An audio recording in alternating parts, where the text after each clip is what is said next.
Selamat pagi semua, bertemu dengan saya lagi Muhammad Jakfar dalam mata kuliah Analisis Real 1 Universitas Negeri Surabaya. Hari ini kita ingin membahas mengenai barisan bilangan real. Apa itu barisan bilangan real? Mungkin kalian udah mengenalnya di SD, SMP, atau SMA tentang barisan. Yang mungkin kalian ingat ada barisan geometri, aritmatika, dan lain-lain ya. Tapi apa itu barisan? Apakah kumpulan bilangan, himpunan bilangan, deretan bilangan, urutan bilangankah, atau sekumpulan bilangan yang memperhatikan urutan? Nah, di sini saya ingin memberikan definisi barisan bilangan real yang lebih matematis dan lebih presisi. Nah, definisi barisan bilangan real adalah fungsi yang memiliki daerah asal himpunan semua bilangan asli N dan daerah hasil yang termuat dalam himpunan semua bilangan real R. Secara intuitif atau lebih singkat, barisan bilangan real X itu adalah fungsi X yang domainnya N dan kodomainnya R. Loh, berarti barisan itu fungsi, Pak? Iya. Tapi kenapa selama saya sekolah, simbol-simbolnya nggak kayak simbol-simbol fungsi? Nah, itu ada alasannya. Berikut alur cerita kenapa simbolnya demikian.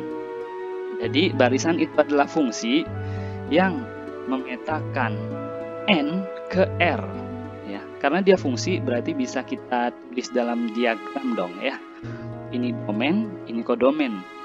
Nah, si X ini atau fungsi X ini adalah barisan ya, dimana satu nanti dipetakan ke X dalam kurung 1, 2 dipetakan ke X dalam kurung 2, dan seterusnya hingga N dipetakan ke XN dan seterusnya ya. Ini tidak berhenti sampai N. Nah, nilai-nilai ini, nilai 1, nilai 2 atau hasil peta ini, karena domainnya udah pasti N, jadi penulisannya disingkat. Yang X besar dalam kurung 1 ini cukup ditulis X kecil indeks 1, ini X2, ini X3, Xn, dan seterusnya ya. Dan dinamai pun lebih sederhana. Jadi ini bukan lagi dinamakan hasil peta, tapi cukup unsur ke-1. Ini unsur kedua, ini unsur ketiga, ini unsur ke N, dan seterusnya. Oke. Jadi nanti barisan itu dinotasikan seperti ini. X ini barisannya. Atau kalau mau ditulis lain, bisa juga ditulis seperti ini dalam kurung XN. Atau juga kalau mau lebih lengkap dalam kurung XN untuk N bilangan asli ya. Nah, untuk penyajiannya ada 3 bentuk. Satu, bisa ditulis dalam bentuk mendaftar unsur, yaitu X sama dengan, jadi ditulis unsur-unsur awalnya, X1, X2, X3, X4 hingga ketemu polanya. Kemudian cukup ditulis titik 3 untuk menyatakan seterusnya. Ingat, ini bukan kurung kurawal. Kenapa? Untuk membedakan mana barisan dan mana himpunan. Kalau kurung kurawal biasanya himpunan. Bedanya apa, Pak?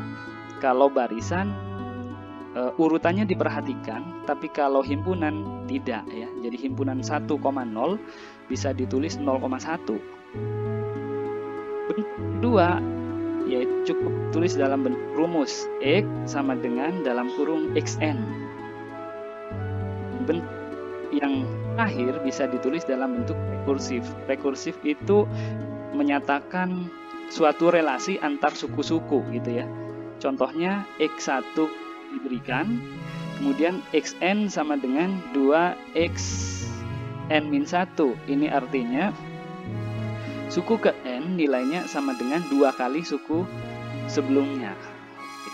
Mungkin biar lebih paham kita langsung ke contoh. Misal saya punya barisan X yang didefinisikan seperti berikut. 1 petakan ke 1, 2 ke 4, 3 ke 9, dan N ke N kuadrat. Maka ini bisa kita tulis kalau dalam bentuk mendaftar, ini bisa kita tulis X sama dengan dalam kurung 1, 4, 9, 16, dan seterusnya. Kalau mau ditulis dalam bentuk rumus, boleh juga. Berarti seperti ini, X sama dengan N kuadrat. Kalau mau ditulis dalam bentuk rekursif, ini bisa kita tulis X1 sama dengan 1, dan Xn sama dengan kuadrat dari akar Xn-1 plus 1. Ini boleh kita cek. Untuk X2 berarti sama dengan akar 1 plus 1 dikuadratkan, hasilnya 4. Untuk X3 berarti di sini akar X2 plus 1 kuadrat. Akar X2 tadi kan 4, akar 4 2 ditambah 1, 3 dikuadratkan. Jadi hasilnya 9. Nah, sama seperti halnya bilangan, barisan bilangan real juga bisa dijumlahkan. Aturan penjumlahannya seperti berikut, juga bisa dikurangi, dikali, atau dibagi, artinya bisa dioperasikan juga ya. Caranya gimana? Ini definisinya, misal kita punya bilangan real X, Y, dan Z. Nah, di Z ini ada syarat, masing-masing unsurnya nggak boleh sama dengan 0.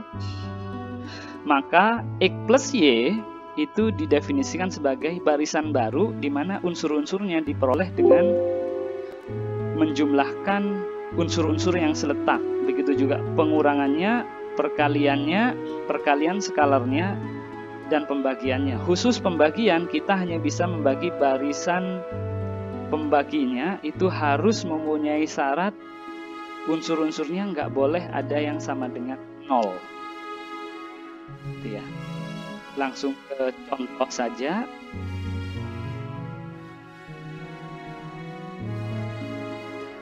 Misal saya punya X barisan 2, 4, 6, dan seterusnya. Dan Y barisan 1 per 1, 1 per 2, 1 per 3, dan seterusnya. Maka, apa itu barisan X plus Y? Yaitu barisan yang unsur pertama X ditambah dengan unsur pertama Y, unsur kedua X ditambah dengan unsur kedua Y, dan seterusnya hingga diperoleh ini. Begitu juga pengurangannya, begitu juga perkaliannya, 2 kali 1, 2, 4 kali setengah, 2, 6 kali sepertiga, 2. Nah, barisan 2, 2, 2, 2 ini kita sebut barisan konstan 2, dan boleh cukup ditulis sebagai dalam kurung 2. Barisan 3Y ini artinya mengalihkan 3 ke semua unsurnya, dan pembagiannya juga begitu.